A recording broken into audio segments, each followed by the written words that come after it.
Haal jezelf. Uithalen in de verre hoek. Wat een lekkere goal.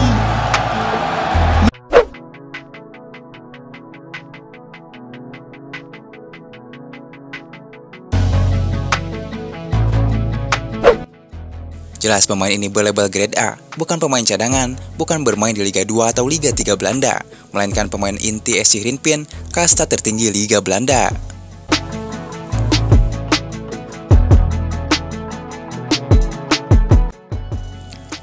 Jika berbicara pemain satu ini, Tom Hye adalah jenderal lapangan tengah yang sangat penting bagi klubnya, maka tak heran ia selalu menjadi starter hingga full 90 menit bermain untuk klubnya.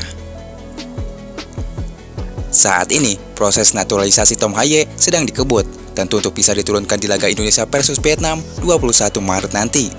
Laga Indonesia versus Vietnam adalah laga hidup mati. Laga tersebut adalah menentukan langkah Indonesia apakah akan lolos ke babak selanjutnya atau tidak.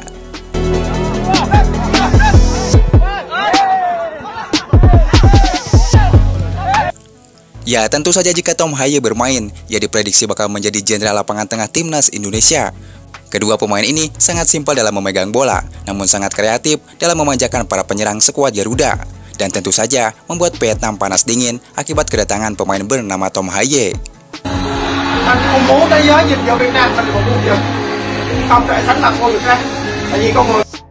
Mengapa? Jelas, Vietnam pemainnya hanya itu-itu saja setelah Piala Asia kemarin. Sementara Indonesia sebelum menghadapi Vietnam akan bertambah amunisi baru, yaitu Jai Ijes, Tom Hye, Ragnar Oratmangun, dan Nathan Jo Aon yang tinggal mengambil sumpah. Jelas 4 pemain ini bakal membuat pelatih Vietnam Philippe Troussier pusing meredam kekuatan timnas Indonesia.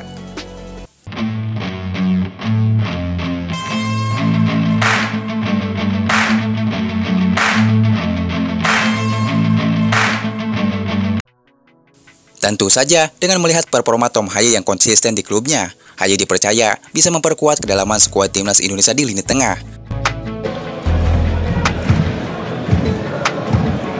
Haal jezelf. Uithalen in de verre hoek. Wat een lekkere goal. Ya, laga kualifikasi Piala Dunia 2026 melawan Vietnam akan digelar pada 21 dan 26 Maret 2024. Dengan kinerja yang apik di Liga Belanda, kontribusi Hye diyakini akan membuat timnas Indonesia makin kuat. Di laga pertama Indonesia versus Vietnam akan digelar di GBK dan dipastikan laga hidup mati tersebut bakal diisi dengan ribuan supporter Garuda.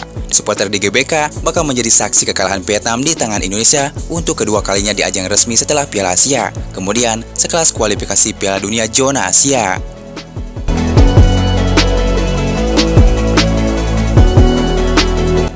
Melihat perbandingan nilai pasar timnas Indonesia dan Vietnam, skuad Garuda jauh di atas Vietnam. Saat ini, skuad timnas Indonesia berada di angka 15,13 miliar.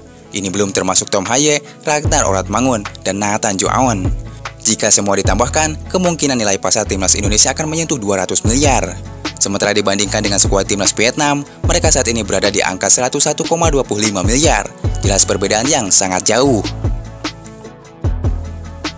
Ya, 3 tahun ke depan jika Sintayong masih menahkodai timnas Indonesia, dipastikan sekelas Vietnam akan seperti Timor Leste di hadapan Indonesia.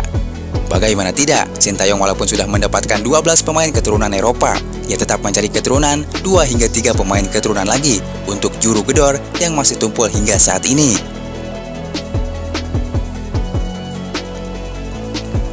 Ya, meski Indonesia saat ini memiliki beberapa penyerang tajam di klubnya seperti Ramadan Sananta, Dendi Sulistiawan, Hoki Caraka, hingga Dimas Derajat. Namun nyatanya, mereka sangat tumpul ketika bermain di level sekelas timnas. Tentu, level di klub dan timnas sangatlah berbeda, di mana yang kita lawan adalah pemain-pemain pilihan yang dipilih oleh pelatihnya dari satu negara. Otomatis, kualitas mereka akan di atas rata-rata. Makanya, cara bermain di level klub dan timnas akan jauh berbeda.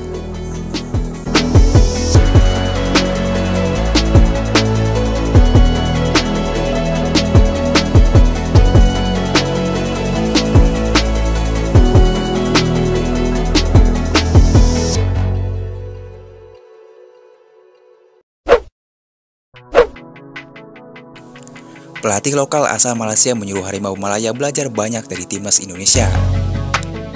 Ya, pelatih asal Malaysia Ajrai Hor Abdullah meminta negaranya untuk berkaca kepada timnas Indonesia yang lebih banyak memainkan pemain muda pada Piala Asia 2023. Menurutnya, Asosiasi Sepak Bola Malaysia atau PAM harus menyadari bahwa masa depan tim nasional ada pada pemain muda, bukannya terus-terusan memainkan pemain tua sementara pemain muda dikesampingkan.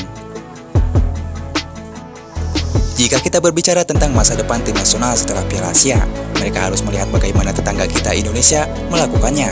PAM harus menyadari bahwa masa depan ada pada pemain muda, ujar pelatih lokal Malaysia. Nak jangan budak-budak kena beli meniti air mata. So satu persembahannya. Ya, di bawah asuhan Sintayong, memang mayoritas pemain muda Indonesia berada di kisaran 23 tahun. Tentu Sintayong pun tak asal mengandalkan pemain muda saja. Alasan Sintayong lebih mengandalkan pemain muda karena ingin membangun pondasi yang kuat mulai sejak saat Sintayong melatih skuad Garuda. Saya datang ke Indonesia untuk mengubah sistem sepak bolanya. Ketimbang berfokus kepada prestasi, saya berpikir akarnya harus kuat sehingga ke atasnya akan kuat. Tak cuma membebankan prestasi timnas Indonesia senior kepada pelatih saja. Sebelum saya melatih, Indonesia memiliki skuad rata-rata tertua di Asia Tenggara. Sekarang di bawah saya, rata-rata skuad jauh sangatlah muda. Saya benar-benar mengandalkan pemain muda, sebab saya tak selamanya berada di timnas Indonesia. Karena itu, saya harus menempa pemain muda dan mengubah sistemnya. Saya berusaha membuat tim seperti itu, ujar Sintayong.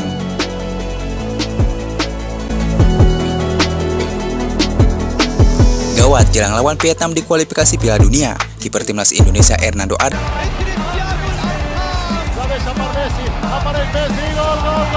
Akhirnya membuahkan hasil untuk Indonesia.